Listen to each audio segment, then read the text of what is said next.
This is Saturn V, the rocket that will send 3 Americans toward the moon in Project Apollo. But this historic journey cannot be attempted without knowledge. Knowledge based on experience. For the United States, experience came by seeking answers to certain basic questions. Could a human being withstand an 8-day flight to the moon and back? Could a man control the movements of his spacecraft, rendezvous and dock with another vehicle orbiting the moon?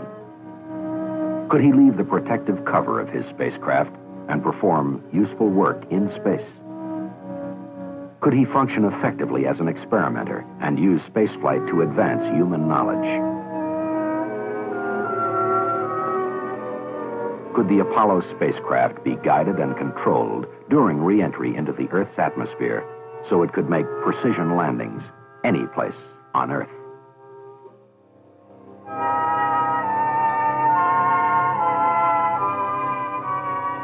If the answer to any of these questions was no, it had to be known before 3 men travel 250,000 miles to the moon. And so in 1961, the Gemini program came into being as the necessary prelude to Apollo. This is the story of Gemini and its legacy to spaceflight.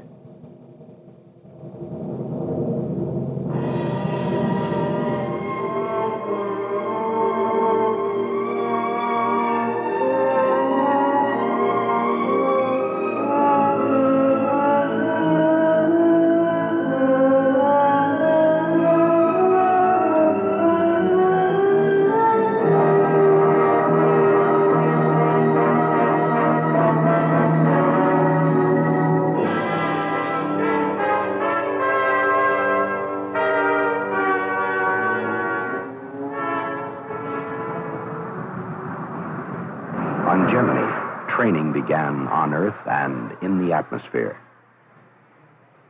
This specially designed airplane was flown hundreds of times on parabolic sweeps into the sky to provide the Gemini astronauts with brief periods of weightlessness. Here, seconds at a time, the difficulties of living in space were rehearsed.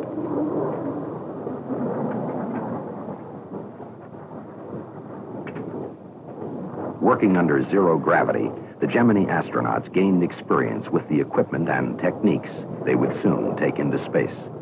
It took hours of training under these rigorous conditions to develop the confidence needed for operating in the space environment.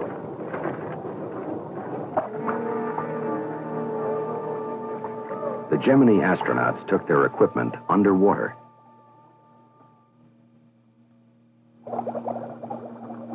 Balanced between sinking and rising, they learned to pace themselves as they performed tasks in a condition that simulated longer periods of weightlessness.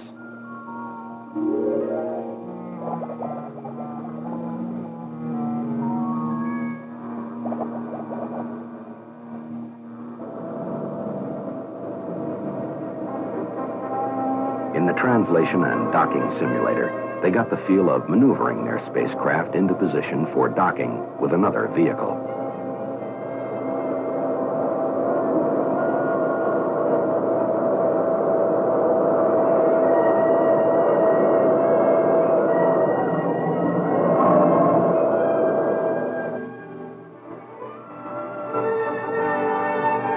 In the Gemini mission simulator, they flew entire missions without leaving the ground.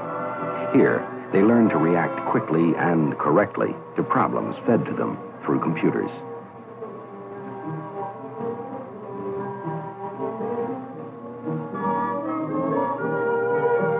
The Gemini astronauts exposed themselves to the stresses of the space environment. They trained for emergencies, learning how to react if things did not go exactly according to plan.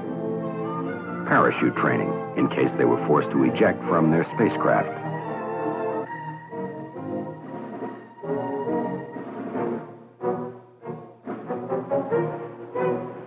Water survival for landings in the ocean.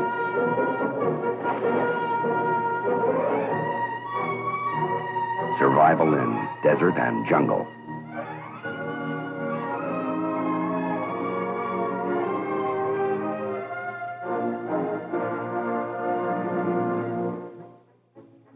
Ultimately, there was no substitute for being there. Gemini took the men and the tools and the problems into orbit.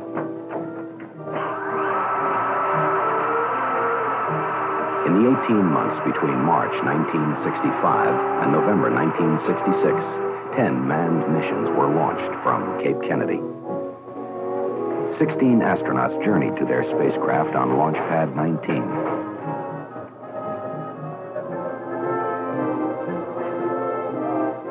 Virgil Grissom and John Young were first. Then James McDivitt and Edward White. L. Gordon Cooper and Charles Conrad. Frank Borman and James Lovell. Walter Schirra, Thomas Stafford, Neil Armstrong, David Scott, Eugene Cernan and Michael Collins, Richard Gordon, Edwin Aldrin. 4 of the Gemini astronauts made the trip twice. Together, these men helped thrust the United States into a new era of exploration.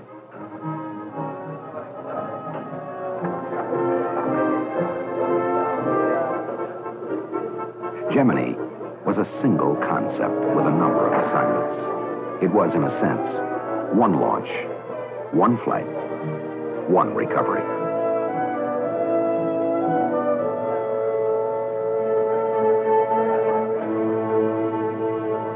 Stand by for 10-second countdown. 10, 9, 8, 7, 6, 5, 4, 3, 2, 1. Ignition.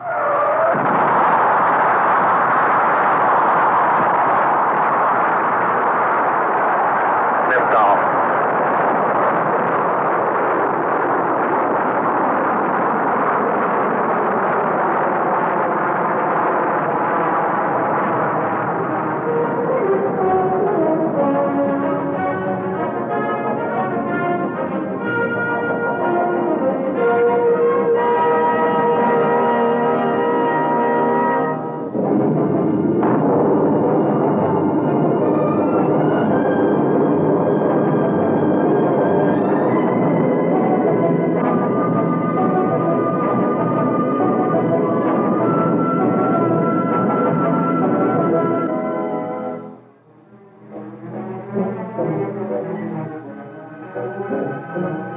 Space is infinite.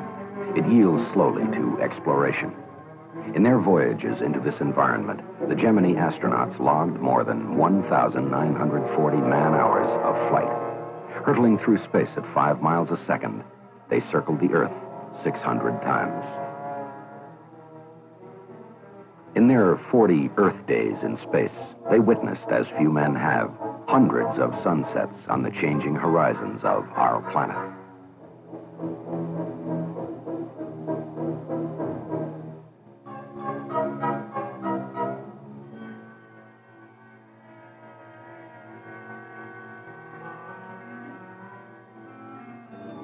Sweeping over continents in a matter of minutes, they gained a new perspective of Earth.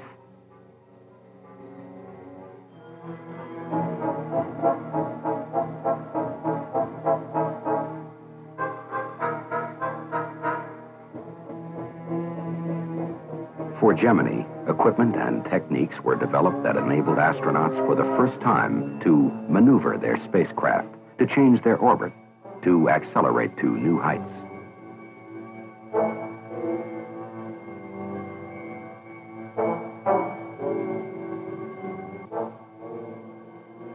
The first Gemini maneuvers were basic, flying formation with the spent second stage of the Titan II rocket.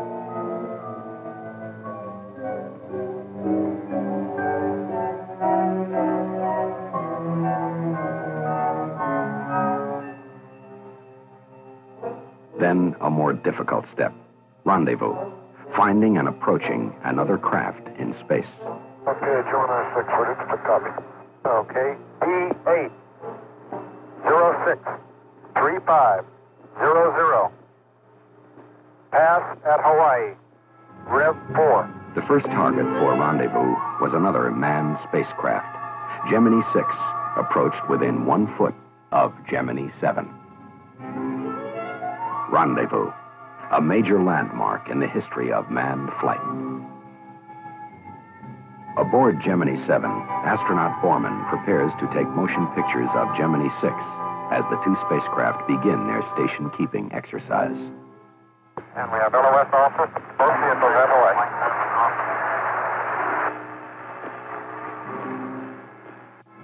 10 rendezvous were accomplished during the Gemini program. The techniques varied, for this maneuver is important to Project Apollo. The lunar module, on returning from the surface of the moon, must rendezvous and dock with the command and service module. In Gemini, conditions of lunar orbit were simulated in Earth orbit, and confidence for Apollo grew.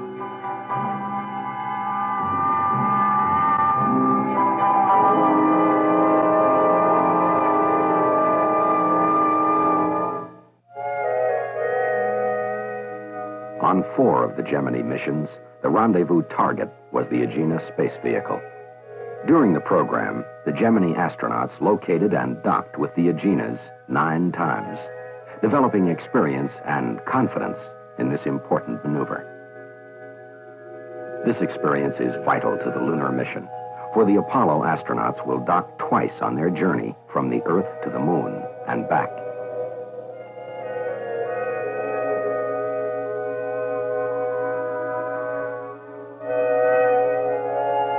As the spacecraft moved in, docking lights aboard the vehicle helped guide the pilot during the final stages of the maneuver. Okay, Gemini 8, it looks good here from the ground. We're showing tall and rigid. Everything looks good from the docking. Okay, we're going to cycle our stop arm switch. Roger. For flight, we are docking. But not everything always went according to plan. On Gemini 8, a thruster failed, causing excessive yaw and roll. Unable to find the source of trouble, Command Pilot Armstrong undocked. The roll rate accelerated, reaching an alarming 1 revolution per second. But Armstrong fought and won his struggle to regain control, and he brought Gemini 8 to a safe landing.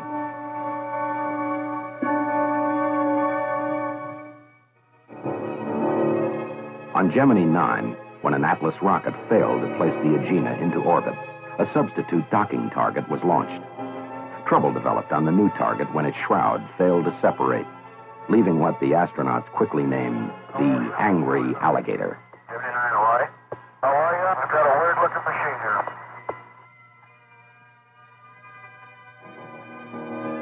Although the docking maneuver had to be canceled, the flight plan was revised so the astronauts could go on to practice rendezvous 2 more times, developing faith in their ability to cope with adversity and to learn from the unexpected. This job is open at about 25 to 30 degrees in both the piston springs. Looks like they're fully extended.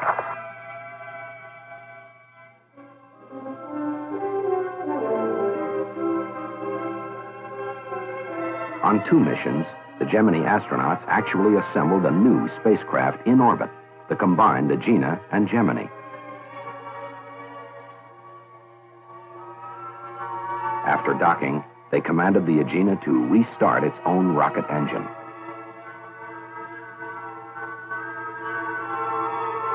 On 1 mission, this space-built vehicle was flown to a record altitude of 851 miles. From their vantage point in space, the astronauts had a spectacular view of our planet.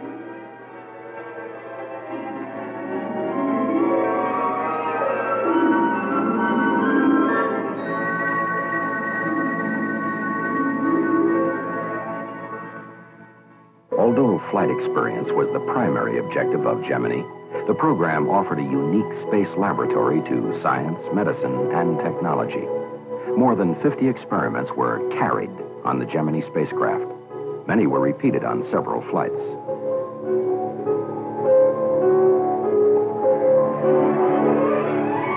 One experiment was photography of the Earth. Vast areas never seen by man in their entirety were studied.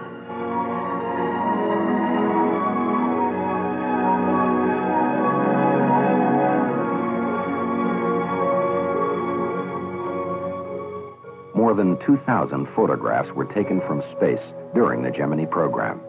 These pictures are being used to correct maps and to provide oceanographers, geologists, and geographers with new information about the Earth.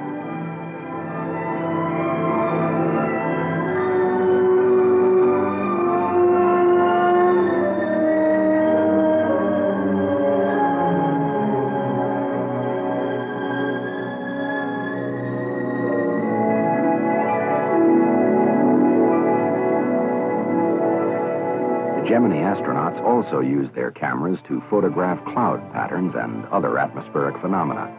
This work supplemented information obtained from unmanned weather satellites.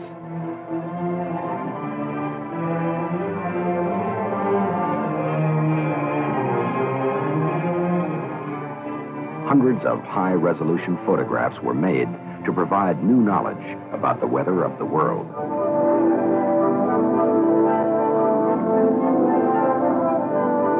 The astronomical sciences also benefited from Gemini, for the orbiting spacecraft enables scientists to send instruments far above the blanket of atmosphere, which filters and obscures a variety of phenomena.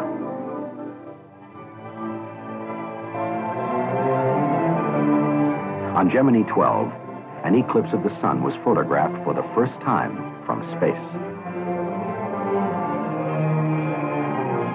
The results of scientific research conducted on Gemini have been made available to the world, not only helping to advance man's knowledge, but promoting a greater measure of understanding among nations.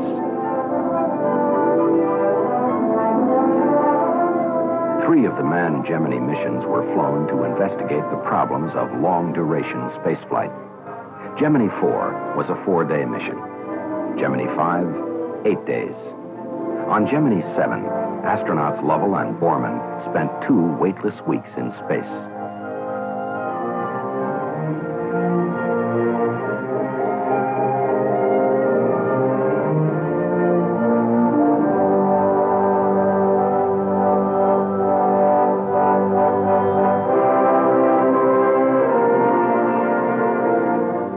These flights confirmed the endurance of man and his new spacecraft systems. They showed that an astronaut can live in space longer than is required for a round trip to the moon, and thus paved the way for Project Apollo.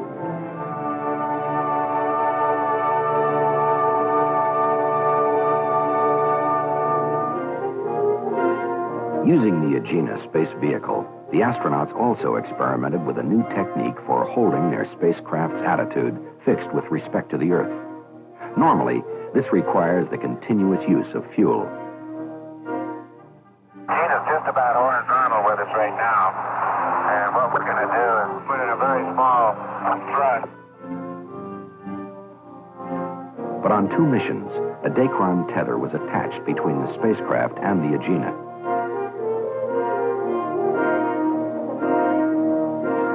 The tether is nicely taut now, and I think if we keep it taut, we might be The able to... Agena, slightly nearer the Earth, was pulled more strongly by gravity than was the spacecraft.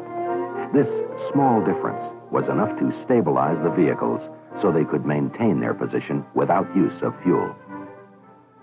This technique has important implications for future space missions.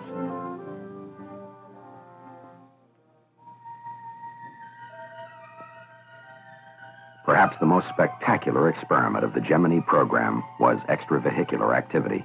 Astronaut Ed White made the first American walk in space. Spurts of gas from White's handheld maneuvering device thrust him in the desired direction.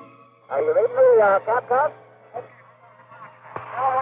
That's right, Capcom. The floating object in the foreground is the astronaut's overglove, left behind in the spacecraft. I've exhausted the fuel now, but I was able to maneuver myself outside the spacecraft back. Maneuvered right up back on the back of the adapter. Took the back in, came back into his view. The only thing I wish is I had more. This is the greatest experience in system ever. In contrast to Ed White's successful 20-minute walk in space, the next 3 men to venture outside their spacecraft encountered unexpected difficulties. Although some useful work was accomplished, including on one mission, the historic retrieval of a scientific experiment left behind on an earlier flight, workloads were higher than anticipated. The astronauts had trouble stabilizing themselves outside the spacecraft. All 3 walks had to be terminated early. Yeah, let me hang on to you. I gotta rest here a minute, though. Okay. Yeah, I'm flipped. How much tether you got up? Oh, I'm hanging on to you right now. You want me to hang on The to you? difficulties encountered on these missions posed profound problems for future space exploration. I'm hanging on to you right now. Tight. I don't have any help. Well, let's go get that tether. Let me have some tether out. Oh, okay. I'm ready to let you go.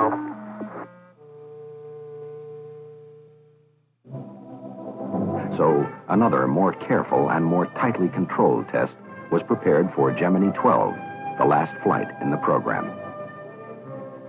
Prior to this flight, astronaut Aldrin trained intensively underwater, pacing himself for his work in space. Okay, good. All right, let me open it.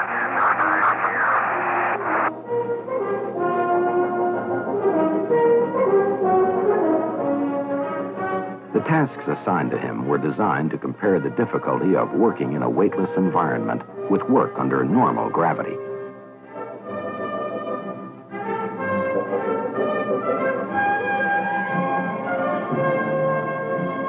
On Gemini 12, the problem of excess workload was overcome by frequent rest periods and the use of improved body positioning restraints, such as waist tethers, handholds, and foot restraints.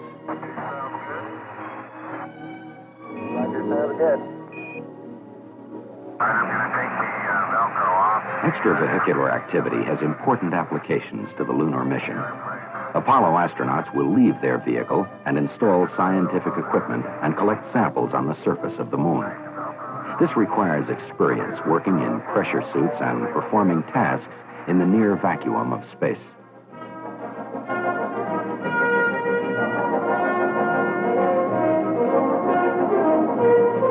The success of EVA during Gemini will also give Apollo astronauts returning from the lunar surface the ability to board their command module, even if they are faced with docking difficulties. Well, let's see. I think maybe I'll move this tether out to the other ring. That looks a little better. Gemini provided more than 12 hours of experience in extravehicular activity.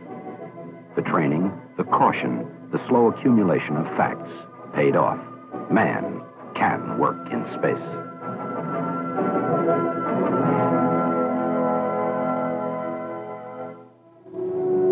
On all Gemini missions, a major objective was to develop re-entry flight path and landing control, so the spacecraft could land at a specific place on Earth.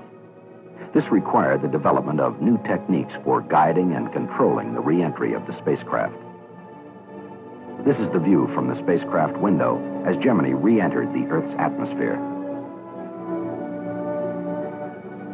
Glowing particles boiled off the protective heat shield to leave an incandescent wake.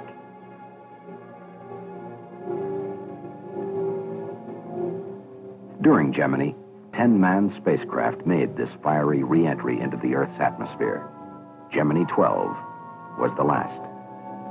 Its re-entry in November 1966 climaxed a program which will really have no end. For Gemini is illuminating the future.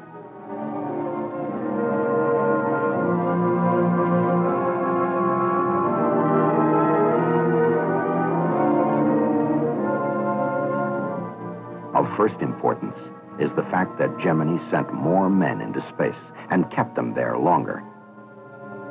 Gemini multiplied American manned spaceflight experience 37 times. There it is. Nice to see you. 12 Houston, we've got you on the boob tube. You look good. Gemini, an open program, helped further promote international cooperation in space. People in other nations not only witnessed Gemini as it happened, but also helped accomplish the program's objectives, showing again the necessity for international cooperation in the peaceful exploration of space.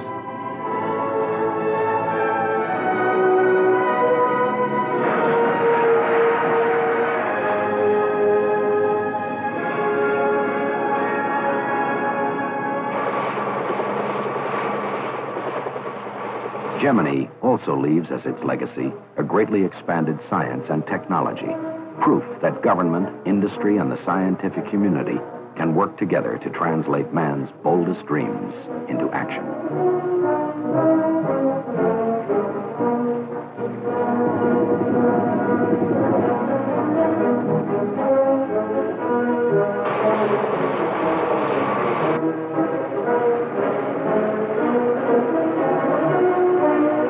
In the front ranks of the bearers of Gemini's legacy are the astronauts themselves.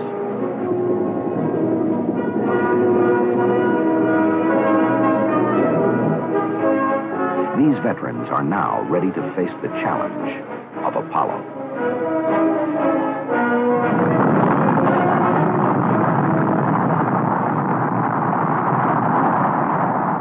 Apollo, with its new questions, new problems, and longer, more difficult voyages. But after Gemini, one question no longer need be asked. Now, we know it can be done.